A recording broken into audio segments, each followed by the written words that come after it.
Welcome to the YORhub Construction Playbook webinar. My name's Steve Baker. I'm the YORhub Joint Chair of Operations, and I've been involved with the Construction Playbook Government Steering Group since July 2020 when it was set up. And it is the pillar really behind Boris's announcement in June last year of Project Speed, where everything was going to be delivered better, faster and greener. And the main way government are looking at doing that is via the Construction Playbook.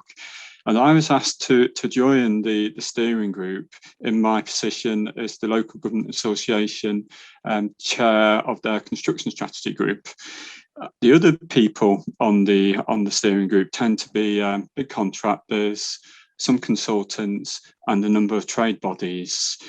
So I'm there really to my position is to give the non-government view of public sector organisations, because the playbook is mandated to government departments, but is best practice to the rest of us.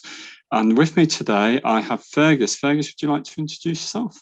Yeah, good morning, everyone. My name's Fergus Aitken. I'm the YORbuild Framework Programme Manager.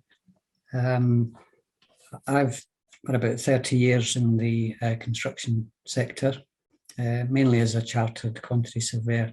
So I think my input today is more looking at the practical application of the playbook. I haven't been on the steering group like Steve. No, thank you for that, folks. Just a bit of housekeeping. Hopefully you've got a Q&A function at the bottom of your screen. So if you submit written questions there, we'll pick them up at the end of the webinar. The presentation slides, and we're also recording today, so the webinar video will be emailed to people who are attending, and they're going to be posted on the YORhub.com website. The idea, the agenda today is I'm going to go through a few slides on the background of the construction playbook, but the main part of today's webinar is I'm going to go through the various policies and their intention from the government's perspective and how it's written in the playbook. And then on each item, Fergus is going to give his view on how it affects other people in the public sector. So the structure of the playbook, it takes you through all the procurement and project management of a typical project. It's divided into 12 chapters. And what I particularly like about it, because although the playbook's only 80-odd pages in itself, at the end of each chapter, it has a list of key points, and it has a section called Want to Know More. And that has web links to websites and other documents where you can get further information. So the playbook really acts as a great manual for all of us. And you can go through the different chapters, different policies, and pick certain areas that you may be interested in. Or you could just go through it all, obviously, in one go. So the playbook itself, it goes through the preparation and the planning. It goes through strategy that you should be thinking about at the start of a project. It takes you through the various methods of procurement and what you should be thinking about, and also managing a project to handover. It is based on previous work, but it's also very topical.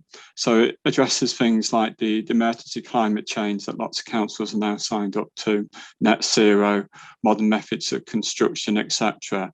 And it's all about driving better, faster, greener delivery. The overall aims, as listed on this slide, I find quite interesting because some of the ones on the right link to ones on the left. So if we look at like improved safety, net zero whole life carbon, social value on the right hand side, and then you think about areas such as standardisation, MMC, there's definite links between, say, improved safety and MMC, where that's taking place in a factory, in a controlled environment. In theory, net zero and whole life carbon can be achieved by more standardisation and MMC. But I would flag up that's not automatic. Just because something is happening in a factory doesn't necessarily give it better carbon footprint. It can do, but we have to make sure that is happening. And just moving on, the key policies, they're what we're going to focus on today in the webinar. So the Construction Playbook has 14 key policies.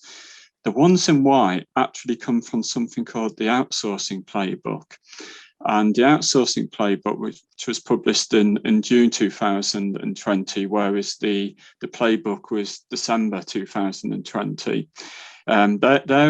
They're in white, the playbook are in purple. But the ones from the Outsourcing Playbook, which tend to be more financial, etc., they have been rewritten. So in the Construction Playbook, they're aimed at construction projects, whereas in the original Outsourcing Playbook, they go across all types of work the government carries out. So we'll be going through them one by one, giving our comments. The thing I will pick up a little bit on is that when I joined the steering group in July last year, we had weekly meetings. And at those weekly meetings, we would discuss the various drafts of the playbook, and that carried on to December when it was published. So I'll try and give a little bit of flavour, as much as I'm allowed to, under the terms of being on the steering group. So pipelines, the first policy is about pipelines. Now, for government, they're looking to publish pipelines 3 to 5 years ahead. And the reason for that is they need their contractors and their supply chain to gear up and make sure they've got the capability, the capacity, the skill set to be able to deliver those pipelines. And really from the beginning, it's flagging up in the playbook the importance of the supply chain and the dependence that we all have on a really good supply chain. And the pipeline gives the supply chain the confidence to plan and invest, whether it's apprentices or other skills, whether it's equipment, etc. Over to you, Fergus. Okay, so on the practical side, as I've sort of mentioned in the first point there, obtaining useful pipelines from public sector organisations can be incredibly difficult. If you look at the YORbuild framework that I'm the programme manager for, we have £1.2 billion worth of projects, many of which we've delivered, but there's another couple hundred million still to go. We've got 50 different public sector users and around 500 projects. But despite that, getting a hold of the pipelines from those individual clients, whilst we ask, can be difficult. Now, it's not necessarily a case of them being awkward. If you look at the second last point I've made on that slide, many of them are governed by annual budgets, which make the visibility of and the long-term planning quite difficult. Other ones can be quite guarded about releasing information. They want to retain their options. They might not necessarily want to deliver everything through frameworks. So definitely, a good initiative to give Steve says, to give the supply chain that visibility, but practically getting a hold of these things, can be quite difficult. I suppose the last thing, Steve, I would say on that is we do publish every month a YORbuild pipeline, of the projects that we're aware of.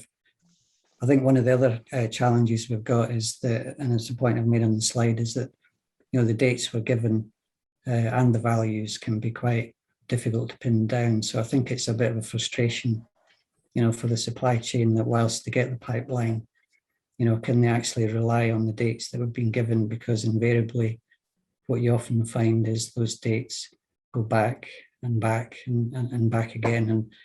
And whilst we try and keep up to date as regards those dates, we can make a bit of a nuisance of ourselves by, badgering some clients to say, when is that one going out? So yeah, I mean, a big smiley face at the bottom, Steve. Definitely welcome, but possibly easier said than done. Yeah, thank you, Fergus. What you find as we go through these policies is that one links to the next. And also they link across them as well. There's a real good link, almost, I suppose, circular type link between them all. So the second policy is market health and capability. And this isn't the financial health, that's a different policy which we'll come to later. This is when you're thinking about your strategy and how you're going to deliver a project or program of work. You need to be looking at the market, looking at the skill set, the capabilities, the capacity, etc. And also new technologies and innovation. To really deliver better, greener, faster, we need to be looking at what's available to us, innovation, etc. And in this section, in the bit of at the end where we have a guide to each chapter of documents, it's a useful link to market management guidance notes, which people can look at. Over to you, Fergus. I think it's definitely a worthwhile step, Steve, to look into the capability of, of the market. And just picking up the point on the technology and the innovation, I think the first point I've picked up on is there's often a reluctance in the public and private sector to deviate from the tried and tested. I think if you're a big government department, with billions of spend, and something goes wrong, and you have to spend quite a lot of money to put that right, it's probably easier than maybe a local authority who may well have a construction spend of 20 million a year, and getting something wrong can put quite a significant pressure on a limited budget. I think the second point I've made is that comparing alternative technologies can be complex, and does require quite a bit of time, and often people are up against very tight tender deadlines, and everything tends to be crammed at the back end of the tendering process. Innovative solutions, they can bring added risks and certainly bring opportunities, but things can go wrong. And if you're spending public money, do you want to be the one that falls foul of that? So definitely a good practice to understand what the market can do, to drive that innovation. But just a few practical points from our experience. Yeah, I suppose there's a difference, isn't there, between new technologies and innovation. If you're talking true innovation, as you rightly flag up, Fergus, that there's a risk because it isn't totally proven. Whereas if you're talking new technology that is proven, that risk generally falls away.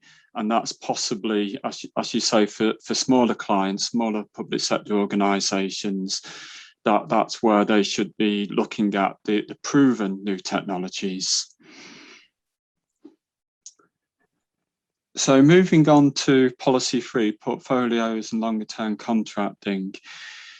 And this is about this is about economies of scale to me, that if you want to develop longer term strategic relationships, you want to give industry more certainty, then you need to be getting those longer term relationships, putting things together so people aren't pricing one project at a time. And it's really where the industry has been going for the last 20 odd years, whether it's back to Egan, Latham, etc. reports, that if you want to avoid disputes, you want programs to be delivered on time, you want fewer defects, then there's an awful lot of evidence out there that's where you should have the long-term relationships where you're working with contractors in partnership, as opposed to the old adversarial type contracts that used to happen, but they're more rarer these days, I would say. Fergus. I mean, in a way, Steve, with our frameworks, we have been doing these long-term relationships, for quite a number of years. We're now looking at tendering our third iteration of the YORbuild frameworks. The all eggs in one basket was just a point around, do you go with just one company and give that company, all the work? And whilst that's great for that individual company, all eggs in one basket can be, can have pros and cons. You might lose as the second point I've made, competitive tension when you're just working with one. So the way we've done it is to have a smaller number of companies who we work with over over a number of years.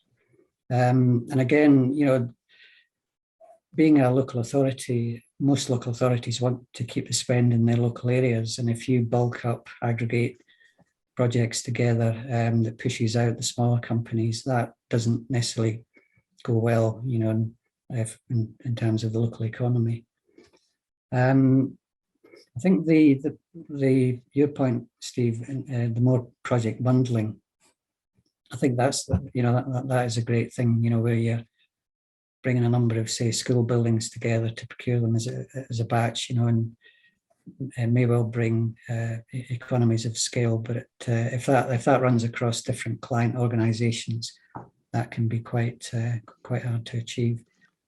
But having said that, you do need the economies of scale, bringing schools together to enable that, the MMC to really thrive and give you those economies of scale. Yeah, it does, and I'd add to that when you're looking at that mentioned earlier on the summary slide, when you're looking at sort of net zero, as you say on the slide there, safety, social value, it's difficult to get those sort of benefits on one-off contracts, one-off projects, that you do need the longer collaborative relationships to get the full benefits. And the same with MMC. MMC, where it's going through factories, there's a volume involved there to get the real efficiencies from MMC. So again, that is difficult to achieve outside of long-term relationships, collaborative relationships. So just moving on to policy 4, and these do go from one to the other, as I said earlier. So this is about public sector collaborating together. So by coming together, you get common standards, you can get standardization, common platforms when you're talking MMC, and there's a presumption of MMC. With the higher volumes, they should give you efficiencies, so they should bring the price down, allow you to look at areas like carbon reduction, etc. So, Fergus, any comments on that? It's a little bit tongue-in-cheek, my first comment here, Steve, but even getting collaboration within one organisation can be difficult, let alone a number. So that is definitely a challenge to get to get different organisations working together. I think, though, the second point I've highlighted is that the future devolution settlements are possibly well placed to support this. I think the recent North Yorkshire announcement that they're going to work closer together may well facilitate this better collaboration across a number of authorities. I think whilst there's a big push for MMC, there is a question over the maturity of the sector. It's definitely improving as the years go by, but there are issues on both the demand and the supply side. And as we've noted, we're actually sponsoring a PhD student at Leeds Beckett University. He's probably watching today. Hello, Ali, if you are watching. So yeah, and and opposite that, your point, Steve, about more platform solutions. Someone once said to me that if you're working on an MMC project and you had the misfortune that the company you were working with went bust halfway through construction, how easy would it be to bring in a new company? And what we hear is that because of the solutions aren't common across different manufacturers, you would really struggle to have somebody else to be able to come in and finish that job off for you. And you may well find that, they've got to take everything out to start again. So, there's definitely, those types of issues. But I think the presumption in favour of MMC has definitely got to be a good thing. And we're back to the economies of scale argument again, Steve, that we've already mentioned. Yeah, just on the standardisation, that has been discussed at the Construction Playbook steering group, and government have got a group looking at doing something, because as you rightly flagged up there, Fergus, a lot of factories' platforms for MMC aren't compatible and can't connect together, whether it's taking over partway through a job or or doing an extension to an existing building. So government are looking at trying to make some sort of standard so they are more interchangeable. The other thing that concerns me a little bit is the look of these things. And a challenge I'll put out to my architect colleagues, I don't know whether we've got any architects today or designers, is I don't think standardisation of platforms necessarily dictates the appearance of a building. And I know some architects feel that their creativity can be taken away by MMC, but I see it as the opposite way. I think it's a challenge to them, that they should be looking at that and how to still ensure that they all look different. The fact that you've got the same platform and the standardisation doesn't necessarily mean the buildings should look the same in appearance. And so I'll put that challenge out there to colleagues involved in that for them to look at how they can address that. This is where you're working from home, Steve, you know, not accosted in the office by all those architects queuing up at your door. Yes, there is a little bit, possibly. Policy 5 is embedding digital technologies. So I suspect we're all familiar with building information management, and there's various benefits from that to do with managing data, controlling data, where it's the way the contractors operate, looking at class detections on site, looking at method statements. They can sort of model plant in position, make sure they've got clearance for plant to be delivered, cranes to be delivered, for cranes to move around, to the data that's passed on to a client in soft landings. So we're familiar, so we've got all the assets in a digital format if anything needs replacing later on. And also when you look at digital trends, allowing clients to work with designers and contractors in how a building is going to work, how the heating is going to work, looking at the benefits and having a full understanding of that, because the real benefits from things like BIM soft landings are on the whole life cost, are on reducing carbon rather than the upfront cost. Fergus? Yeah, I think I'm coming across as quite cynical here, Steve, but I just want to make a point. We do welcome the playbook, but my question, I suppose, is, you know, what happened to that target to achieve level 2 BIM by 2016? You know, there seemed to be good momentum, you know, moving towards 2016, and then I'm not entirely sure, you know, quite what happened, you know, at that point. So yeah, there's still a long way to go as regards, you know, a widespread rollout of BIM, and it's good to see the playbook is encouraging, you know, use of more digital technology, which, yes, it's only got to be a good thing. One of the things, though, Steve, we've noticed is that you can have a BIM project, a good BIM construction project, but when you hand it over to the asset, the owner, if you like, it can often fall flat at that point. But actually, that is quite a key stage to get that bit right, because that is, you know, you need to be operating your building in the best way possible to be achieving those, you know, savings in fuel and, you know, reduction in costs of maintenance, etc. And I think that's maybe where we've seen a gap in the rollout of BIM. So yeah, we spoke the aim, but concerns about the pace of implementation is the final point on that one. Yeah, I mean, you raised some good points there. I mean, government, I would say, has hit those targets, and I think on the whole industry is well placed in using BIM now. So contractors are using BIM, consultants are using BIM, the supply chain is doing it, everything's digital. And for us clients, with my client hat on, it's important to realise that on the whole, it isn't costing you extra money, that it is going to be happening anyway. So why not put something in the employer's information requirements on how you want to receive the data, the format of the data, because it's being done that way. So it's a missed opportunity, and it's not going to cost you anything to sort of say, this is how I'd like to receive it, and have those discussions and to actually take over the data. So I think from a client point of view, we possibly should be doing more, Fergus. I don't know whether you've got any thoughts on that.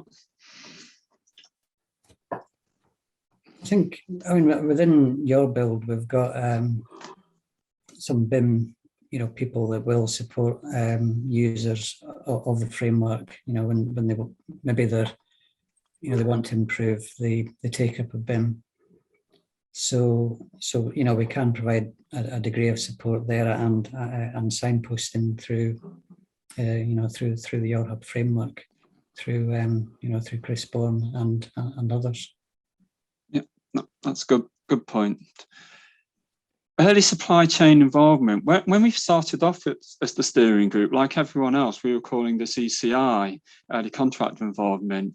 But from the discussions we had, it soon became obvious that pretty much all of us, when we said ECI, meant supply chain, but not everyone sees it that way. Hence, in the construction playbook, it being called supply chain, because the real benefits are actually the knowledge, the innovation that sits with the subcontractors who are delivering most of the packages for you. And it's making sure that they're involved. So when you're looking at reducing timescales, looking at opportunities, mitigating risk, you want to try and involve the supply chain as much as possible. That could be done by having a PIM notice, so you can start that process earlier than the main procurement. Looking at whole life costing, the sort of work that Cambridge is doing at the moment, that they've got a draft carbon reduction code and other work they're doing, isn't a bad area to start at. Fergus, any thoughts? I think you make a good point there about a distinction between early contractor involvement and early supply chain involvement. I think for a number of years, we've been doing the early contractor involvement. And if I'm honest, that's generally been, with the tier one contractor, where the subcontracts are still putting in bids on a traditional basis. We've had a few forays into the, moving down to tier two, and one of the issues we had, it was with an M&E firm, large company. They were pretty well geared up to deal with, open book arrangements, collaboration. They had experience of it, but actually, what we found was that the capability of the tier twos and beyond to collaborate was relatively limited. So I think the issue to me and I think it's a great idea, in order to gain the experience of the tier two, tier three, etc., is possibly there's a degree of awareness, and possibly, I don't know, workshops are required on possibly big projects or frameworks to explain to the supply chain how the collaboration is going to work and what we expect of them and how they would gear up. It's probably different, in MMC, when you've got your the companies who are probably more used to the collaborative side, but certainly my experience is when you look at the traditional construction, there's that need out there for us to probably explain what we need from those organisations, so they can sort of better gear up to give us the that benefit.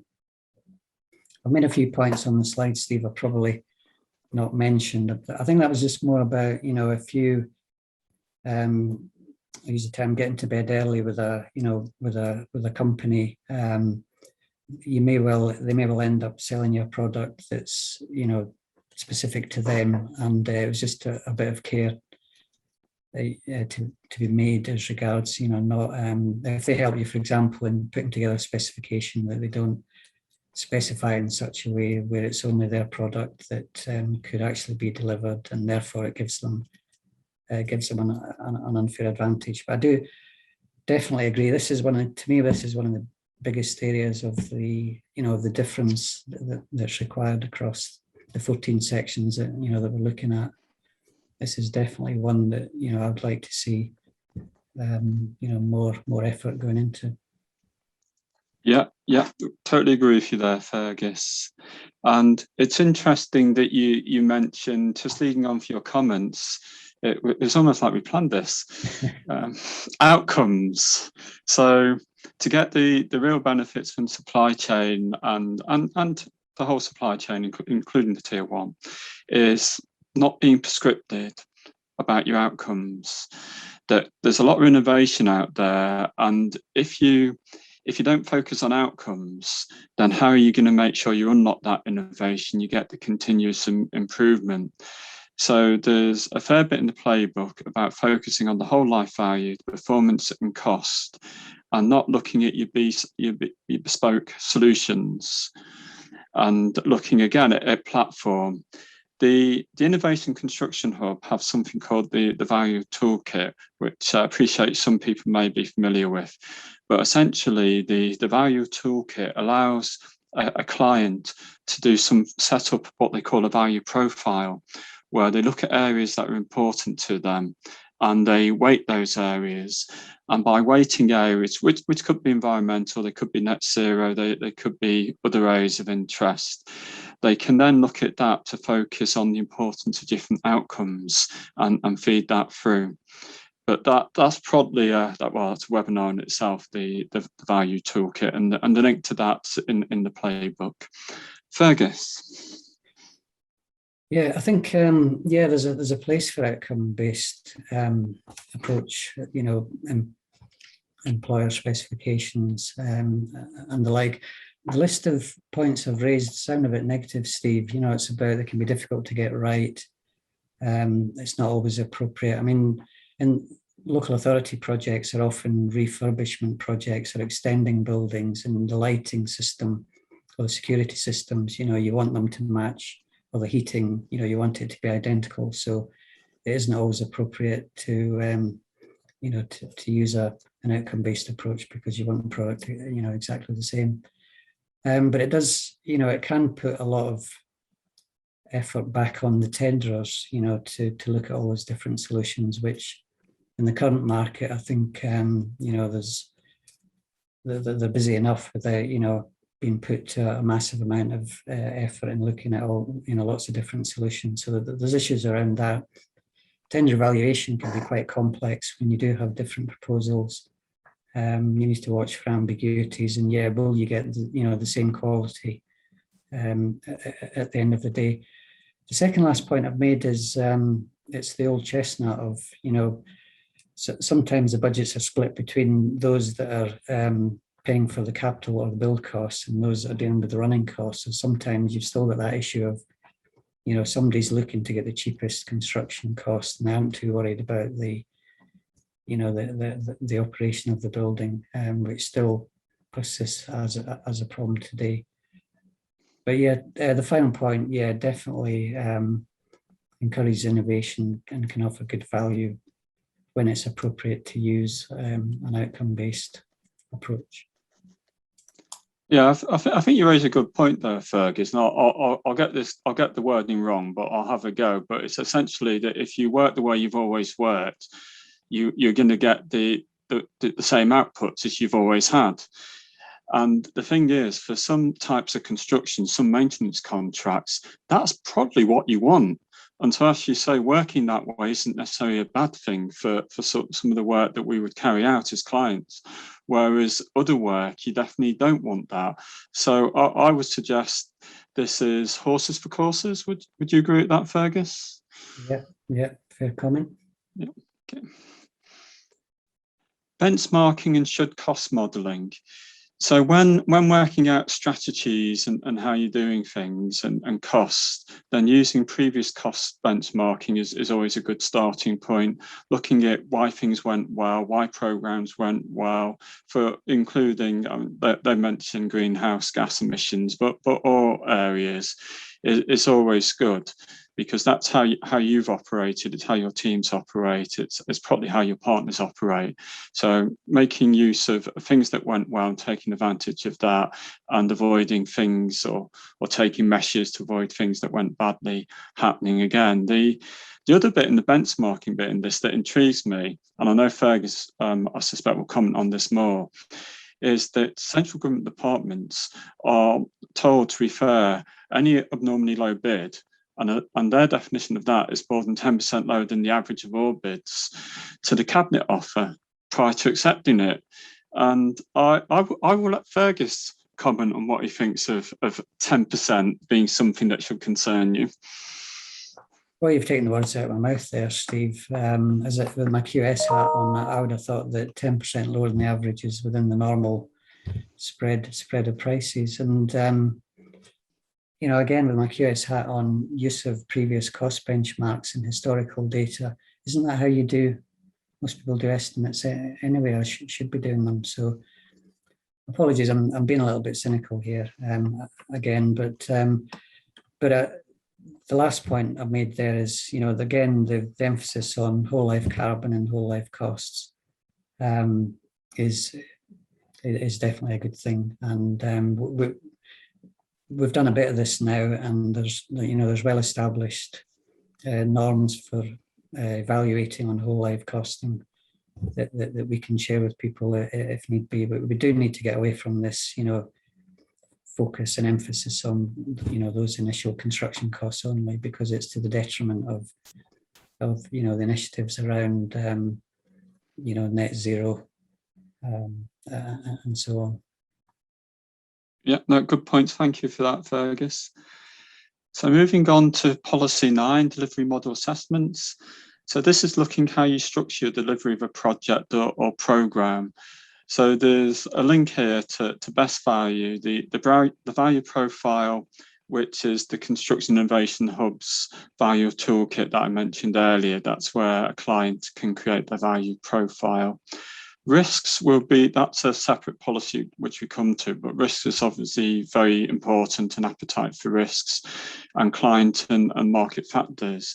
So there are many delivery model approaches that you can do. And Fergus, I'll let you comment on that. I like this one, Steve, if I'm honest. As you said at the beginning, they do issue a lot of good guidance. There's a lot of references to good manuals and the like within the playbook. And I think this DMA assessment was a good one, just to help you and guide you through the best approach to a product, because sometimes maybe we just do the same thing all the time without necessarily looking at it's back to your point about horses for courses. Not every project's the same, and shouldn't therefore follow exactly the same route.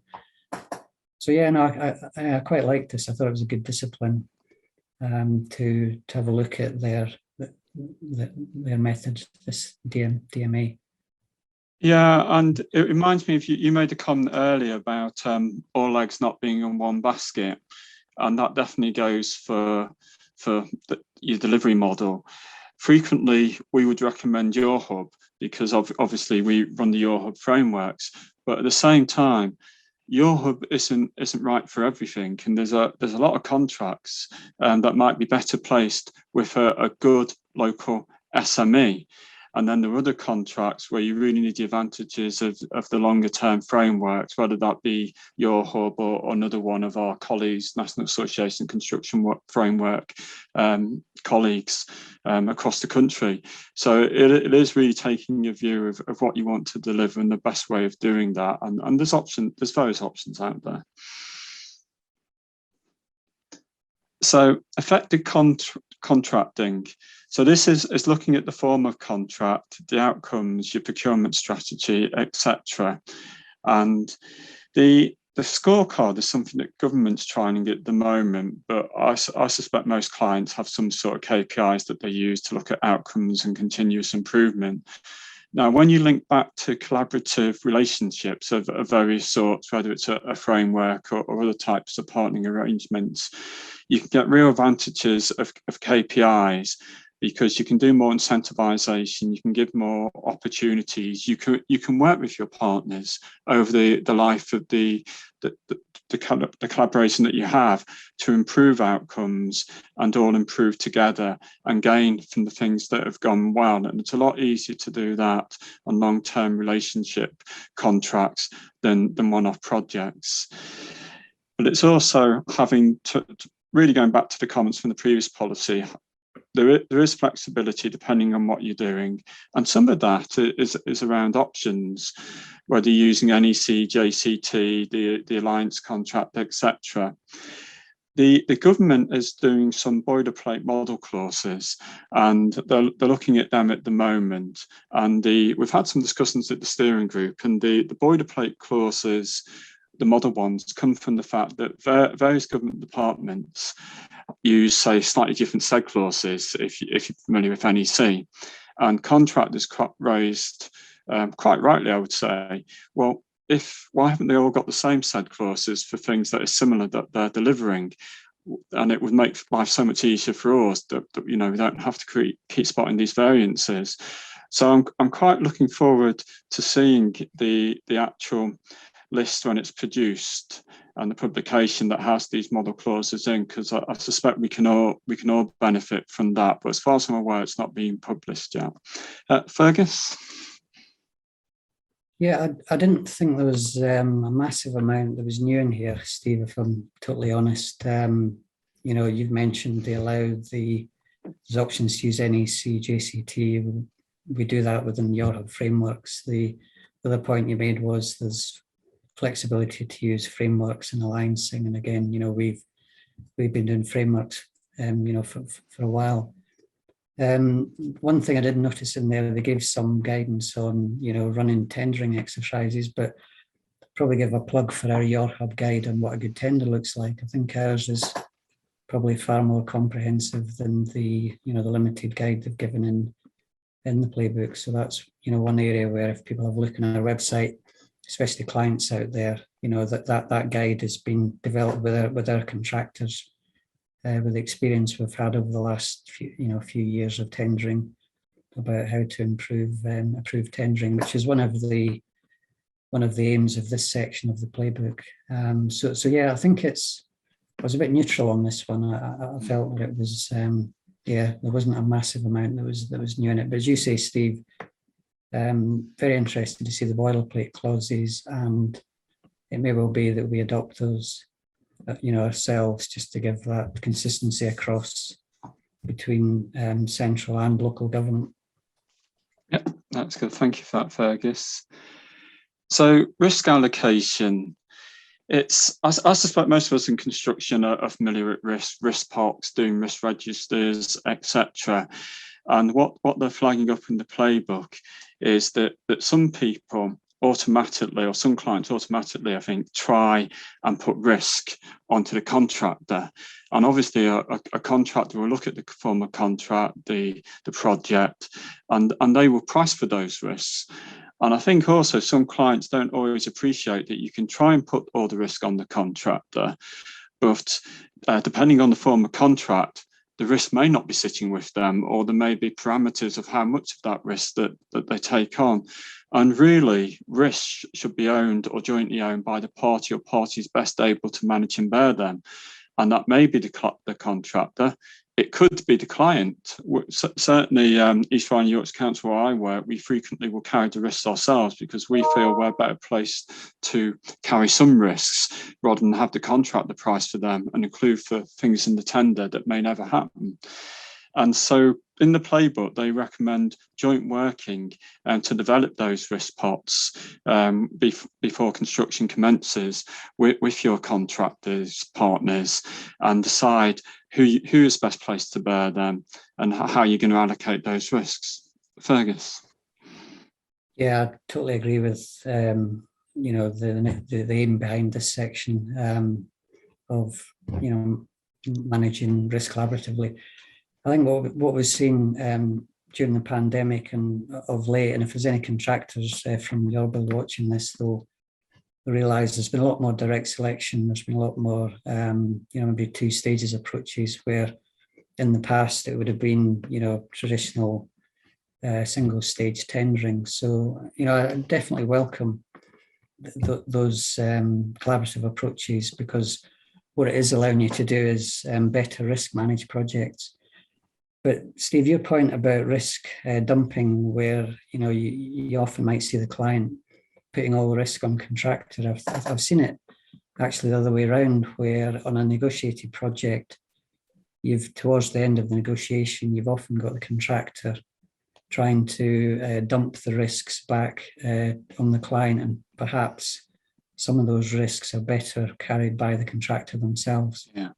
So, I think it works both ways. But the point you made about joint working before construction commences is definitely the way to go. The traditional method of single stage tendering, where there's very little input from the contractor up front, is to the detriment of the project, I feel. But the use of the NEC contract that we recommend is very good on on collaborative risk management. And it's something, and we're now moving to NEC 4 as well, Steve, as you know, on our future frameworks. So we'll be continuing to try and achieve this collaborative risk management. Yeah, Steve. Thank you for that. Policy 12, pricing and payment mechanisms. So this is links payment to the delivery of outputs or work value and supply performance. So again, a little bit about incentivization, etc. That if you can get better performance and you can gain from that, whether it be sort of the net zero, etc., then it can be worth paying the suppliers for that improved performance that you have on your asset. The recommending paying promptly for public sector, that's been in legislation for a number of years now, that we have to pay within 30 days. There can still be issues in making sure that goes all the way down the supply chain. The tier one may be very good at it, although I think some of them could do better. But does it go all the way down? Are they all paid promptly? Avoid asking for unlimited liability, I would say, is a good thing that's come from the playbook. And it recognises, and I do like this, that contracts should be profitable and offer a fair return. There are still the odd client who seem to feel that they've done really well if they've managed to force a contractor somehow to make no profit. To get the real benefits of collaboration, where your programs come on time, where you have a really good quality, where you can get the benefits of innovation and you're working with them, we all need to accept that a contractor is in it to make a profit and a fair return, and there's absolutely nothing wrong with that. Fergus. Yeah, not much to add, Steve, to what you've said, other than we are fans of project bank accounts. And one of our colleagues, Mark Ives, is on the Cabinet Office Fair Payment Working Group. So that sort of fits in with the the paying promptly agenda that's mentioned in the playbook. But we will be looking to roll out greater use of PBAs, both ourselves when we're delivering our own projects and encouraging users of our frameworks to use PBAs as well. Not universally popular with some contractors, but but I think it's for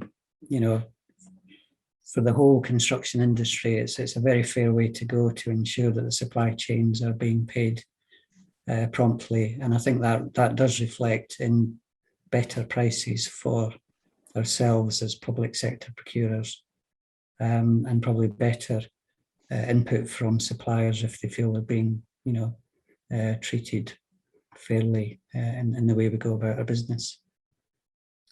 Yep. Steve? Yeah, good point.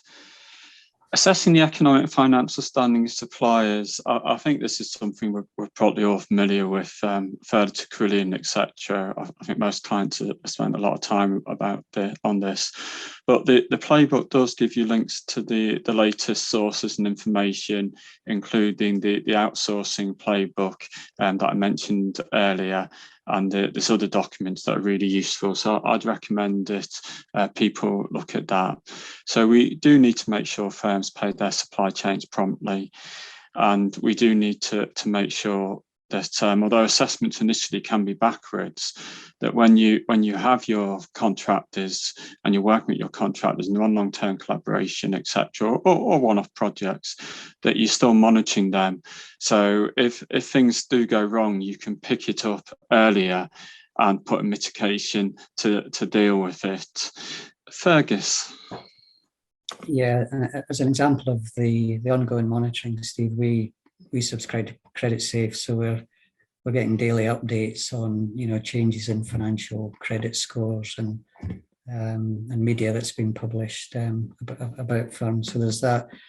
The need for the ongoing monitoring is important because, as you've said, most of the account information we get is a little bit out of date. But I think that section in the playbook is pretty much reflects current practice. But they are very good on their guidance documents, and so I definitely recommend after the session people having a look at those. So Steve. Yeah, so final policy is resolution planning. And as I said at the outset, each of these policies sort of comes across and links to the last one. So moving on from the sort of financial assessment is actually, if there are issues, having the mitigation in place. So if you have any doubts, then you may want to consider bonds, you may want to consider having a parent company guarantee or other type of guarantee, some sort of insurance policy. Fergus made reference to project bank accounts, big advantages in them. So they've got a guide to corporate financial distress. They also mention looking at the continuity plans of contractors. It's something we do on YORhub. So it is good to look at service continuity plans to see what's been allowed for. And again, boilerplates I mentioned earlier. So it's going to be useful to see the boilerplate clauses when they're published. Fergus? Yeah, sorry, Steve, I don't really have much to add to what you just said. A lot of it, is what we're doing, but again, some really useful guidance, that they provide. Yeah, thank you for that, Fergus. So generally, in summary, we would at YORhub, we welcome the Construction Playbook and we do support it. It's just great having all this guidance in one place, as I said at the outset, especially all the links, some great links. And it's something we haven't had previously, everything in one place, and it's just so useful. And also the YORhub frameworks are aligned with all the playbook policies and also the value toolkit that we've mentioned. So we've got a few minutes for any questions. If we have any questions, I don't think we have any yet that I can see. So we'll give people a couple of minutes to ask any questions. Maybe we've covered everything, Steve. It's made it all lovely and clear. Well, hopefully everyone's found the session useful. And as I said at the beginning, we will be emailing all attendees a copy of the slides, and also the webinar has been linked today. So we will be putting that on YORhub's YouTube channel, and we will email you links to that. So thank you for all attending. If you do have any questions afterwards, please drop a line to sort of myself or Fergus. We're happy to pick that up and get back to you later on. And if you want to chat about anything, again, we can. Oh, we've got a question. Right. How can YORhub work with SMEs to ensure they are playbook ready? Fergus, do you want to pick up that via the YORhub's relationship with SMEs? Yeah. We have a supply chain engagement program. We call it we abbreviate it to the SCEP. And we're working with Leeds City Council to reinvigorate that, if you like. Part of the scope of the SCEP is to put on training sessions for the supply chain. We've not run that many of late, but we certainly aim to do that. I think the other thing that's good here is to mention, Steve, YORbuild 3 frameworks. One of them, the medium's out to tender at the moment, due back mid-September. We're then going out with the YORbuild 3 minor one in October. So from next year, we'll be launching our new frameworks. And we have written a lot of new clauses into them to align them with the playbook. And the point we made earlier, Steve, in the slide around the early supplier involvement rather than early contractor involvement, I think that's an area we want to do more of. And as I said previously, we really need to. I feel we need to be helping the the tier twos and beyond to explain how they can play a part in any negotiated tender. So that's definitely one we want to do more of. Steve, is that okay? Do you want Yeah, to? no, that's fine, and quite happy to work with Seeker and other organisations if they want us to do some joint working with SMEs.